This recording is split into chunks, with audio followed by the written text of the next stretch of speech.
Josh, Tennessee Gunroom here today. Talk to you about the Ruger 57 or Ruger 57 or however you want to call it. It is a 5.7 by 28 that's made by Ruger. So Ruger 57, Ruger 57, whatever. I'm sure a lot of you are familiar with the FN 57. This is Ruger's version of the 5.7 by 28 caliber. I actually like it a lot, like a whole lot. Maybe a little bit better than the FN. In my opinion, the FN is honestly just an ugly design. It's not a knock on FN. I like most of their products. I just don't care for the design of the FN 57. With the Ruger 57, it is very thin, really easy to get a hold of. It comes with 20-round magazines. They do make extended magazines. I don't have one. They are steel double-stacked 20-round magazines that are set up pretty much like loading an AR-15.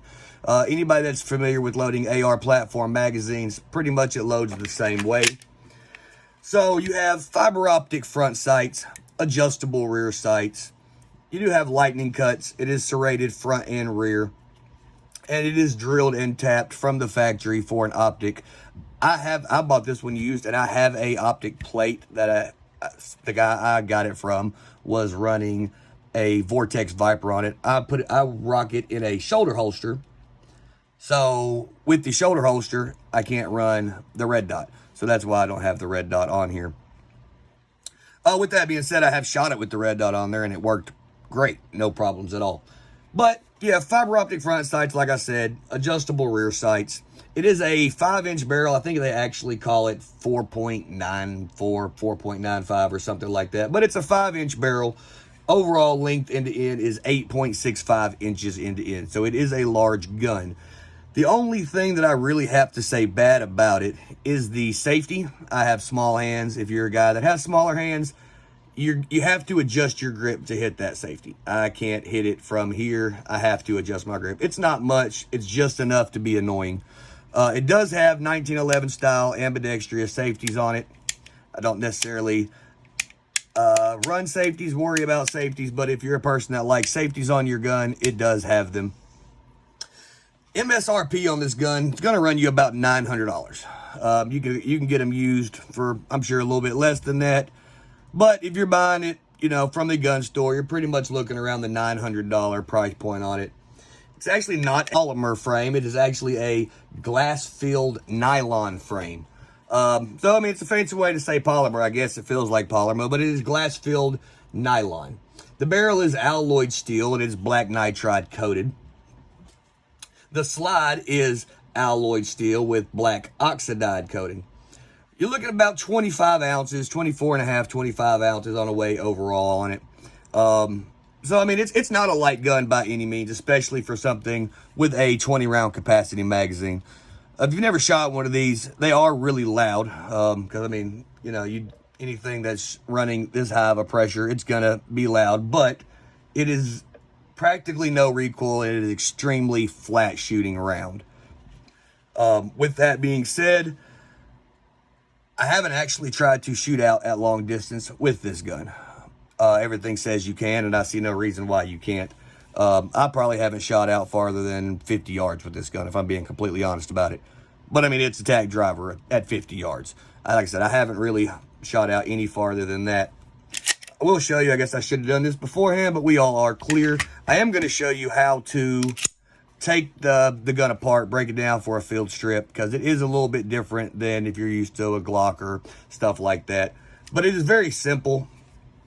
So what you do is you're going to push this button in. Not all the way through. You're just going to push it in. I just use the base plate of the magazine, and you just push it down like that. Okay? And then all you're going to do is you're going to rotate the takedown lever down, take the slide out of action, and it will slide right off like that. It is very different than your normal gun that slides, has a slide all the way back, slide all the way off the front, and then put it back on that way.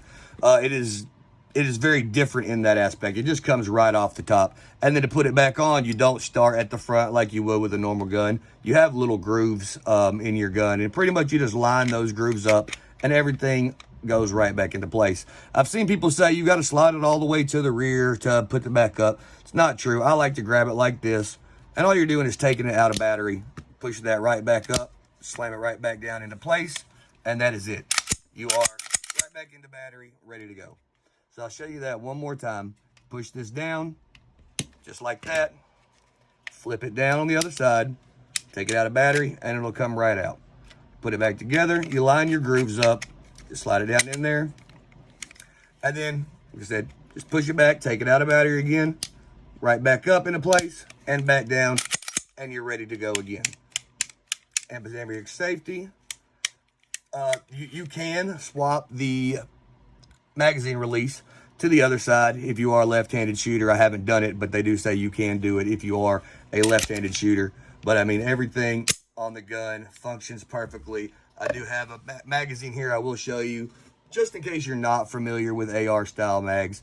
You just put it in, push it right down, and that's all there is to it. It is that simple. Put it in, oop, drop that one, push it right down, and then, you know, you're ready to rock and roll. So with that being said, that's all I've got for you guys on the Ruger 5.7.